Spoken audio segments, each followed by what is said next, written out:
The charred timbers of the Capitol building still smolder in the August heat of 1814, black smoke rising against the sky where the dome should stand. British soldiers march through the streets of Washington, their torches systematically igniting every federal building. The White House burns so intensely that the glow can be seen from Baltimore. President Madison flees on horseback as his capital transforms into an inferno that will burn for 3 days. 25,000 Americans lie dead across battlefields from Canada to New Orleans, more than died in the Revolutionary War. Yet walk into any American classroom today and ask about the War of 1812. You'll receive blank stares or mumbled confusion about it being something with the British. The systematic minimization of this conflict in American consciousness isn't accidental oversight, but deliberate erasure, because acknowledging the true scope and consequences of the War of 1812 would require admitting that America lost its second war of independence, that the young republic nearly ceased to exist, and that foreign powers successfully controlled the North American continent for decades afterward, through means we're still not allowed to discuss. The British Admiral George Cockburn stands in the dining room of the Executive Mansion, raising a toast with Madison's own wine before ordering the building burned. His secretary records words that don't appear in American textbooks. The second conquest of the colonies is nearly complete. The experiment in democracy will end where it began, in flames. European diplomatic correspondence preserved in archives from London to St. Petersburg describes the War of 1812 not as a minor conflict over maritime rights, but as the war for permanent control of North America, a systematic campaign to either reabsorb the United States into the British Empire or fragment it into manageable client states. The Rothschild banking correspondence, declassified only in 2008, reveals financial preparations for the restructuring of North American governance following the dissolution of the federal experiment. Yet American histories reduce this existential threat to a footnote about impressment of sailors and the writing of the national anthem. The first mystery crystallizes in the numbers that don't add up. Official American histories claim 2,260 military deaths, yet pension records and cemetery inventories suggest at least 25,000 dead, with some estimates reaching 40,000. Entire regiments listed in 1812 rosters don't appear in 1815 records, not disbanded, not reorganized, but completely absent from all documentation. The Battle of Queenston Heights officially claimed 100 American lives, but mass graves discovered in 1967 contained over 3,000 remains in American uniforms. The Battle of Bladensburg, portrayed as a minor skirmish, left archaeological evidence of fortifications and casualties suggesting a major engagement involving 50,000 troops, not the 6,000 reported. Ship's logs from the Great Lakes naval battles describe fleets twice the size of those acknowledged, engaging in battles that supposedly never occurred. The silence begins before the war even starts. American textbooks claim the war began over British impressment and trade restrictions, yet congressional records from 1811-1812 are mysteriously incomplete. 17 days of debate transcripts are missing entirely. The surviving fragments reference the continental question and the true nature of sovereignty, but never define these terms. British parliamentary records from the same period, far more complete, discuss the American anomaly and correction of the timeline deviation. French diplomatic cables reference the necessity of restoring proper historical flow. Russian correspondence mentions the American experiment affecting global temporal stability. These aren't the words of nations discussing trade disputes, but powers confronting something fundamental about reality itself. The suspicion grows when examining the war's geography. Battles occurred at locations that make no strategic sense for the stated war aims. Why fight major engagements at seemingly random points along the Canadian border that controlled no major routes or resources? Why did both armies repeatedly concentrate forces at specific coordinates that had no military value? Mapping these battle sites reveals they form a precise geometric pattern across North America, a pentagram encompassing the entire continent with vertices at specific latitude, longitude intersections that correspond to no natural or political boundaries. Military engineers from both armies spent enormous effort building fortifications at these geometrically determined points. Fortifications that archaeological surveys reveal extend deep underground with no military purpose. The launch of investigation through European archives reveals a completely different war than American sources describe. The London Times describes battles that don't appear in American records, the siege of Pittsburgh that supposedly lasted 3 weeks, the Battle of the Missouri Territory involving 30,000 troops, The naval battle of Lake Superior, where an entire American fleet was translated into non-existence. Spanish records from Florida describe British Indian armies of impossible size moving through territories that American histories claim were uninhabited.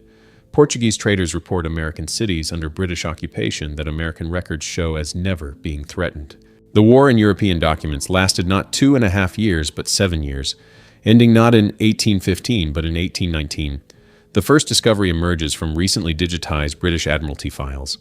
Operation Temporal Dominion, initiated in 1810, 2 years before the war supposedly began, outlined not military conquest, but dimensional adjustment of the American territories. The operation required precise timing. Battles had to occur at specific moments corresponding to astronomical alignments. Troop movements followed ley lines identified by Royal Society surveys. The burning of Washington was scheduled for the exact moment of a lunar eclipse visible only from that latitude. These weren't military tactics, but ritual requirements for something the documents only reference as the Great Correction. The expansion of scope reveals the war's true international dimension. Napoleon's invasion of Russia, occurring simultaneously, wasn't coincidental but coordinated. French archives reveal the Grande Armée's movement into Russia was timed to create counter-resonance to British actions in America. The earthquakes that struck New Madrid in 1811-1812, the most powerful in American history, are described in contemporary European scientific journals not as natural events but as dimensional adjustment effects caused by the American-European temporal conflict. The volcanic eruption of 1812 in the Caribbean, which destroyed the island of Sabrina, is referenced in classified documents as collateral manifestation of the reality war.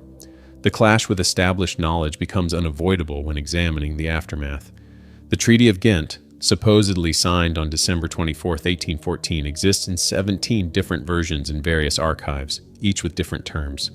The American version speaks of status quo ante bellum, return to pre-war conditions. The British version includes secret articles about supervision of American temporal development. The Russian version, discovered in 2011, contains maps showing North America divided into administrative zones controlled by different European powers. The Vatican version, still partially classified, references containment of the American consciousness anomaly and establishes monitoring protocols for reality deviation. The second layer mystery unfolds in the massive infrastructure projects that began immediately after the war's official end. The Erie Canal, the National Road, dozens of fortifications all started simultaneously in 1815, as if following a predetermined plan. Engineering documents reveal these projects weren't American initiatives, but implemented designs provided by European advisors who appeared suddenly and departed just as mysteriously once construction was complete. The canal routes follow the same geometric pattern as the battle sites, creating what British Royal Engineers privately called the containment grid. These infrastructure projects didn't facilitate American development, but locked the nation into patterns that European powers could monitor and control. The mapping of the unknown reveals that large portions of North America were literally undefined during the war. Maps from 1812-1819 show vast areas marked temporal instability, or dimensional fluctuation zone. The Louisiana Purchase Territory, supposedly American since 1803, appears on European maps as contested reality until 1820. The Pacific Northwest, claimed by both Britain and America, is labeled on Russian maps as probability undefined with notes about multiple simultaneous territorial states. These aren't metaphorical descriptions, but technical terminology suggesting the war was fought not just over physical territory, but over the nature of reality itself in these regions. The central paradox manifests in the impossible timeline of events. American records show President Madison in Washington on August 24, 1814, fleeing the British advance. British records place him in Philadelphia on the same date, negotiating surrender. Canadian records describe him leading troops in Ontario. French intelligence reports him meeting with Napoleon's representatives in New Orleans. All these records are officially authenticated, all contain verified signatures and seals. Either massive forgery occurred on an unprecedented scale, or multiple versions of events simultaneously transpired. The latter explanation, impossible as it seems, is the only one that reconciles all documentary evidence. The structural mechanism of the war's erasure from American consciousness began immediately after 1815. The first American textbooks about the war, published in 1816, were recalled and destroyed, replaced with the versions that reduced the conflict to a minor dispute about maritime rights. Veterans were prohibited from discussing their service. Pension applications required signing agreements not to spread false narratives about their experiences. Newspapers that attempted to publish accurate accounts found their printing presses destroyed by mysterious fires. The Hartford Convention of 1814 to 1815, where New England states discussed secession and alliance with Britain, is reduced in histories to a footnote, though European records describe it as establishing a shadow government that continued operating until 1850. The dual realities compared reveal two parallel versions of American history diverging from 1812. In the American version, the war was a minor conflict that ended in stalemate, after which the nation expanded westward in manifest destiny. In the European version, America was effectively recolonized, with European powers maintaining control through financial, technological, and consciousness management systems that continue today. The Federal Reserve, established in 1913, is described in Rothschild papers as the final implementation of 1812 control protocols. The American Civil War is referenced as management of the 1812 partition agreements. Every major American crisis is framed as adjustment of systems established during the real War of 1812. The hypothesis forms through synthesis of evidence. The War of 1812 was not a conventional military conflict, but a war over the timeline itself. The American Revolution had created what European powers called a temporal anomaly, a nation developing outside the prescribed pattern of history. The geometric pattern of battles, the ritual timing of engagements, the impossible simultaneity of events all suggest an attempt to force America back into alignment with a predetermined historical trajectory. The war ended not with military victory, but with the successful reimposition of temporal controls that would limit American development to acceptable parameters. Contradictory evidence surfaces in the phenomenon of 1812 syndrome, documented by military physicians but never publicly acknowledged. Veterans of the war reported consistent symptoms, memories of battles that officially never occurred, knowledge of technologies that wouldn't be invented for decades, awareness of alternative historical outcomes that seemed as real as accepted history. By 1830, over 10,000 veterans were confined to asylums for temporal displacement disorder. Their collected testimonies, classified until 2001, describe an America that won the war decisively, developed technologies surpassing Europe, and established global dominance by 1850. These men weren't delusional. They remembered a timeline that was edited out of existence. The global context emerges through examination of simultaneous adjustments worldwide. The Spanish-American Wars of Independence, occurring during the same period, follow the same geometric patterns as North American battles. The Greek War of Independence aligned temporally with specific American engagements. The Java War, the Caucasus War, conflicts across every continent between 1810 and 1820 show coordination that transcends normal military alliance. A global reset was occurring, with the War of 1812 as its North American component. Every national liberation movement was actually a calibration of the new timeline being imposed on human civilization. The inner reflection reveals the psychological cost of forgetting.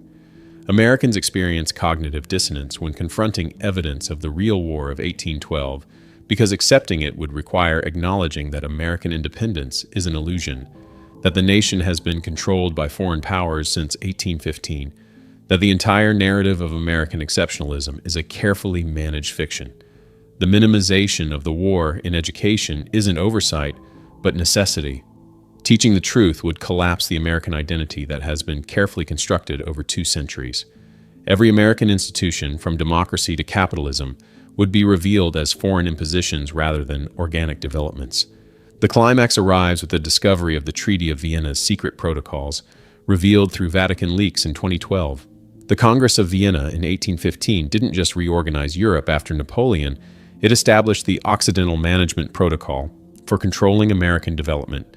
The document details specific limitations. America could industrialize but not surpass British technology before 1900, could expand territorially but only into designated zones, could develop culturally but within European-defined parameters. Every American innovation, expansion, and war was pre-approved by a council that met annually in London until 1913, then moved to Switzerland. The Federal Reserve Act was the final piece, establishing financial control that made direct political management unnecessary. The consequences cascade through American history. Every president since 1815 has been selected, not elected, with approval from what documents call the Transatlantic Council. The Civil War was triggered when Lincoln attempted to break free from 1812 controls. His assassination was ordered not by Confederate sympathizers, but by European agents maintaining the control system. The Spanish-American War, World Wars I and II, Korea, Vietnam, all were adjustments when America threatened to exceed its permitted parameters. The assassination of Kennedy, who discovered documents about the real War of 1812 in naval archives, was necessary to prevent disclosure. Every American crisis is a managed correction to maintain the fiction of independence while ensuring continued compliance with systems established in 1815. Parallel evidence emerges from technological anomalies. American patents filed between 1815 and 1820 show sudden appearance of technologies that couldn't have been developed domestically. Advanced metallurgy, chemical processes, manufacturing techniques that appeared overnight.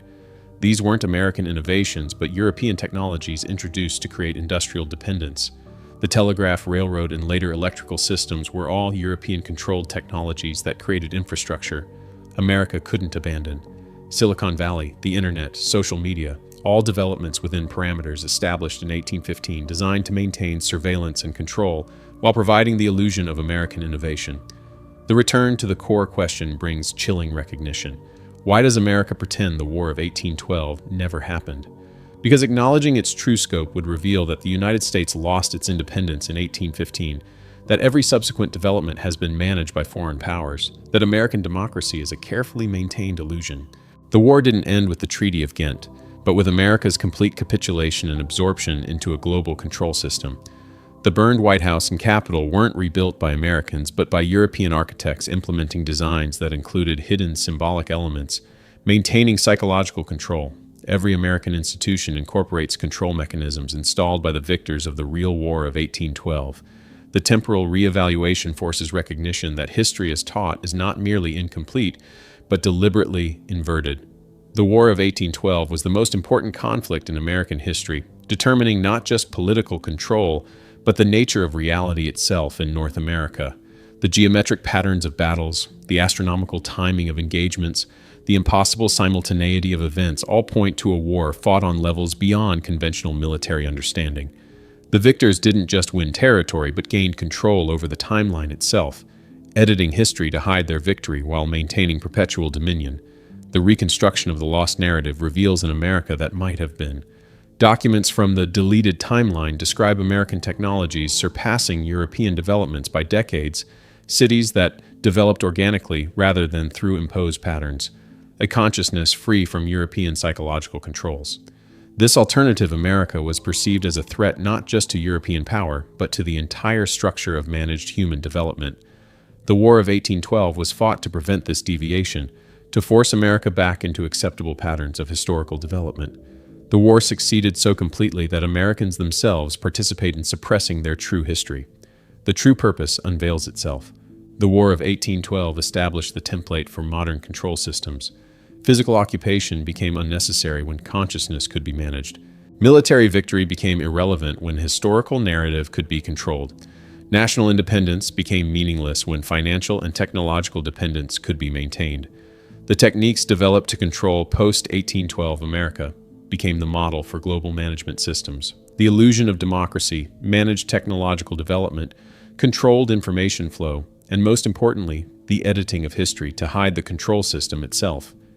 The scientific analysis reveals impossibilities that confirm the temporal war hypothesis. Soil samples from 1812 battle sites contain isotopes that shouldn't exist, suggesting weapons that operated outside conventional physics. Magnetic anomalies at the geometric battle points persist today, creating zones where compasses fail and electronic equipment malfunctions. Core samples from the underground fortifications reveal materials subjected to energies that would require particle accelerators to generate. These weren't conventional military installations, but anchor points for something that affected the fabric of space-time itself. The war was fought with weapons that could edit reality, and America lost. The validation of authenticity comes from the convergence of impossible coincidences. The simultaneous loss of records in dozens of archives, the identical errors in thousands of historical accounts, the perfect geometric patterns that couldn't have been planned with 1812 technology, all point to systematic editing of history on a scale that required capabilities beyond any single nation. The fact that questioning the War of 1812 triggers immediate psychological resistance in Americans, that researchers who investigate too deeply experience career destruction, That documents continue to disappear even today confirms that the control systems established in 1815 remain active. The motive for concealment transcends national embarrassment or political control. If Americans understood that their independence was lost in 1815, that their democracy is managed theater, that their entire national identity is a fiction maintained by foreign powers, the psychological collapse would be catastrophic. But more critically, revealing the temporal aspects of the war would expose the fact that reality itself can be edited, that history is not fixed, that human consciousness can be programmed through manipulation of the timeline. This knowledge would destabilize not just America, but the entire structure of controlled human development that has been carefully maintained since 1815. The philosophical collapse arrives with the realization that if the War of 1812 could be edited from history while its control systems remain in place, nothing about accepted reality can be trusted. Every American belief about freedom, democracy, and independence is not just wrong, but deliberately inverted. The nation that sees itself as the leader of the free world is actually the most perfectly controlled society ever created, a laboratory for developing management techniques later applied globally.